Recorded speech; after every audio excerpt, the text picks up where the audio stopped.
کہ نبی کریم صلی اللہ تعالیٰ علیہ وسلم فاقہ کرتے تھے، فاقہ کی نوبت کیوں آئی کہ نبی کریم صلی اللہ تعالیٰ علیہ وسلم کے جتنے صحابی تھے، اگر مان لیتے ہیں کہ 200 صحابی بھی اگر 2 کھجور لے کے آتے نبی کریم صلی اللہ تعالیٰ علیہ وسلم کے بارگاہ میں، تو ایسے بھی بہت سارے کھجور ہو جاتے ہیں، تو پھر نبی کو فاقہ کرنے کی ضرورت نہیں پڑتی، نبی کے گھر والے آرام سے گزارا ہوتا ان کا۔ لیکن نہیں، یہ بات نہیں ہے، کیونکہ نبی کریم صلی اللہ تعالیٰ علیہ وسلم تو خاندانی رئیس و امیر تھے، ان کی بارگاہ میں کس کو ہمت کہ کچھ لے کر کے آئیں کہ آپ بھوکے سے ہیں آپ لیں؟ نہیں، بھوکے ہوتے، فاقے سے ہوتے تو لے کے آتے۔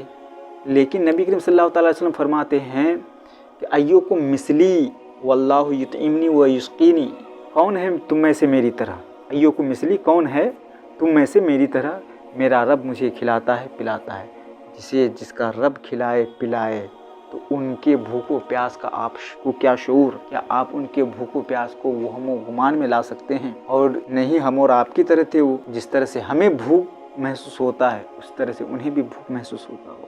وہ اللہ کے خاص بندوں میں سے تھے، اور نبی کریم صلی اللہ تعالیٰ علیہ وسلم جو خاص بندوں میں سے تھے، تو ان کے انداز گفتار، رہنا، کھانا پینا، اٹھنا، سب کچھ نرالے، سب سے بے مثال اور سب سے افضل۔ تو نبی کریم صلی اللہ تعالیٰ علیہ وسلم نہ غربت کی وجہ سے فاقہ کرتے تھے، وہ تو خاندانی رئیس و امیر تھے، غربت کی وجہ سے فاقہ نہیں کرتے تھے، وہ کھاتے پیتے تھے۔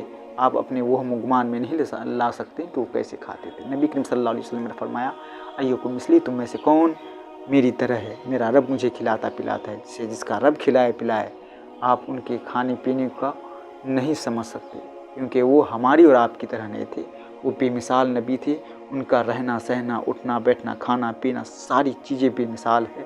آپ اور ہم اس چیز کو نہیں سمجھ سکتے، حقیقت میں اللہ اس کے رسول ہی بہتر جانے۔